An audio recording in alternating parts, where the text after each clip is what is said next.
Breaking news, you win a natty and you get paid. Kirby Smart cashing in, agreeing to a 10-year, $112.5 million deal, according to ESPN. And that likely makes him the highest paid coach in college football at over $11 million a year. We say likely because Lincoln Riley's got a huge deal at USC. USC is a private school, so they do not have to say exactly how much Lincoln Riley is being paid. But Kirby Smart is getting the bag after winning the national championship just a few years after narrowly losing the national championship game against Alabama.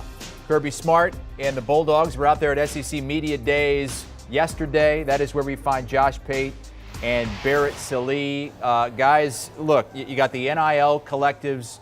You got these boosters that are having to raise the money for the players now. But, Josh, I guess there's still some change left over for the old ball coaches, huh?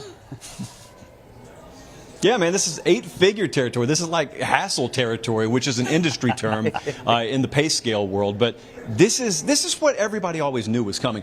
Whenever someone, fill in the blank, it's Kirby Smart, whenever that someone finally won a title at Georgia, they were waiting. I mean, we're in downtown Atlanta right now. I can see some of the major banks in the skyline of, well, behind the camera that you're watching this on. They were waiting for it. But the thing about it was, Barrett, they were never willing to go over that hump until you got them over the hump. Once you did, though, and especially when it turns out to be one of their own, yeah, this was inevitable. I think the more important or interesting thing to me is to watch the ripple effect it has, because every coach is excited about this news today, along with the folks in Athens. Yeah, one in particular in Tuscaloosa is probably really excited about this. But look, I think the number will stand out. I mean, you look at that number, you're like, over $10 million, that's insane. It really isn't. That's market value for you when you win a national championship. Like it or not, you can talk about the amateurism and all this other stuff. If you're a national championship caliber, or a coach who's won a national championship, you get this pay bump. And it's not because you've earned it, it's because what the market dictates. And guess what? The market is going to go up, because all of this money that's flowing in with these new TV deals and expansion contracts, it's just going to leave more for the schools to dole out. And if you win a national championship, this is what you get. But I would imagine Kirby Smart, maybe the highest paid coach, like you mentioned, USC, we're not sure about, but it won't be for long, because there'll be somebody in Tuscaloosa getting a pay bump as well. And we've seen a bunch of head coaches get big contracts of late. Some coaches extending their contracts. Other coaches like Brian Kelly and Lincoln Riley going elsewhere to get that money. But Mel Tucker at Michigan State getting $9.5 million a year. How much did that have to do with what we've seen from Kelly, Riley, and Smart of late?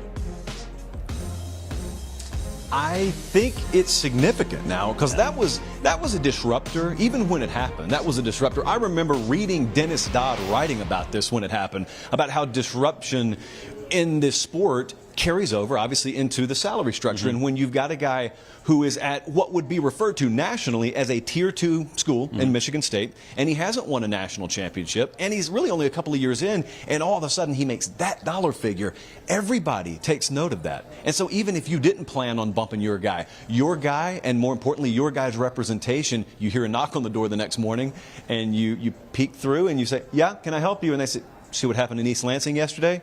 What's going to happen around here? That was inevitable. That probably made a lot of folks uncomfortable, but I know it's not a Michigan State news day, but that was a testament, just on a side note, to how important they view Mel Tucker in their future plans up there. They're very serious. I think probably more serious about the future of Michigan State football than nationally anyone understands yet. Well, and I think that was also a direct correlation to the fact that Ryan Day has had so much success at Ohio State, that Jim Harbaugh went to a college football playoff last year. I think Michigan State, they're not going to admit this, but their little brother in the Big Ten. And I think if you don't say that publicly, they know it privately. So when you have a season like Mel Tucker had last year, you look in the mirror and say, okay, it's time to take a gamble. It's time to roll the dice a little bit. This guy was successful. He did a great job.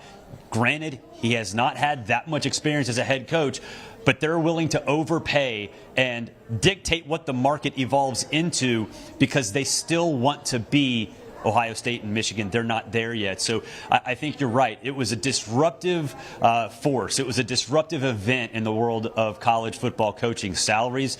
And I think other coaches in that position, flash of success, will benefit immensely from that. But that's sort of a separate issue than coaches who have won national championships. Guys like Saban, guys like Kirby, that same sort of structure is still there. And they'll begin that title defense in Atlanta against the Oregon Ducks. First game of the season for Georgia as we take a look at what they have coming up this season. They do not have the crossover game against Alabama in the regular season. They would not face Alabama unless they both get to the SEC championship game, and those are the two favorites. I want to ask you guys, though, you've both been covering the SEC for a long time. You both lived in SEC country for a long time. How has Kirby Smart been able to jump over to Georgia and immediately been able to compete head-to-head with Nick Saban, which nobody else really, maybe outside of Urban Meyer in a different conference, has been able to do?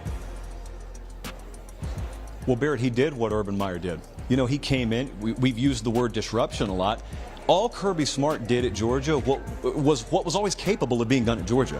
Urban Meyer came in, and he was a real disruptor at Florida. And what was funny is Urban didn't even have a background in the SEC. And I remember the jokes around the SEC at the time, wait till this conference teaches him a thing or two. Well, it was the opposite. And when Kirby went to Georgia, I don't even think there was the doubt. I think a lot of folks may have had a defense mechanism up, and they sort of doubted him out of a defense mechanism. People knew he understood the recruiting blueprint. People knew that he was going to own the state as much as you can. It's a different state when it comes to the talent pool. A lot more of them get away, but he was going to lock down as much in-state talent as you can, and he was going to be able to recruit nationally, and he was never going to take a day off. And, you know, as much as you may love Mark Richt, great guy, that's always the prerequisite, there was always that side-eyed look at Georgia that the rest of the conference had, and they knew they're operating at about a 7.5 or an 8 on a 1 to 10 scale of what they're capable of. He came there and just turned the volume up to 10 in every way imaginable. This is a natural byproduct, and I'll also say this, Barrett, I think there could be Georgia teams down the road that make us look back on the 2021 team and say, remember that first title team? I think these title teams would run that team out of the building. Yeah, 2009 Alabama. We all thought the same exact thing. And you're right. I think the aggressiveness when he got to Georgia was the most important thing. You mentioned 7.5 for Mark Richt, and it was a passive 7.5. And I think that frustrated Georgia fans and Georgia's alumni and Georgia's boosters more than anything. And so when Kirby got there, he did exactly what Nick Saban did at Alabama when Nick Saban came over from the Dolphins. He basically shut down the door and said, all of you people who used to have a voice in this program, you're done. It's my way or the highway. That's exactly what Nick Saban did. It helped in his recruiting. It allowed Kirby Smart, when he did it at Georgia, to demand the kind of budget he needed to be an elite recruiting program, because they were pretty good at Georgia. Mark Richt did a pretty good job, but they weren't dedicated to it like this staff is. He went out and hired a staff that is going to be even more aggressive than I think anybody else on the recruiting trail. So he's following the same blueprint that he saw succeed at his previous stop, and he's doing it at a place in Georgia where you can walk out of the facility, you can throw a rock, and you can hit 5 five-star players. I mean, they're right there for you. And now that Georgia has had that kind of success, he can just open the doors and let those 5 stars just roll right on in. Great timing, too. You guys had him one-on-one in a room yesterday, and this news doesn't come out until he is long gone back to Athens and won't have to answer any questions about this for a few days. You guys, Barrett Sallee and Josh Pate, doing a great job at SEC Media Days. Cover 3 podcast covers all things college football. Josh Pate's Late Kick podcast, a new one each day this week. He'll be recording another one live here on HQ later on this afternoon as Kirby Smart agrees to an over $11 million a year contract extension for the next decade. Do you want a sports network that delivers everything that matters about the game? The highlights, the picks, the instant analysis, no yelling, no fake debates, no politics. Hit the subscribe button and never miss a moment.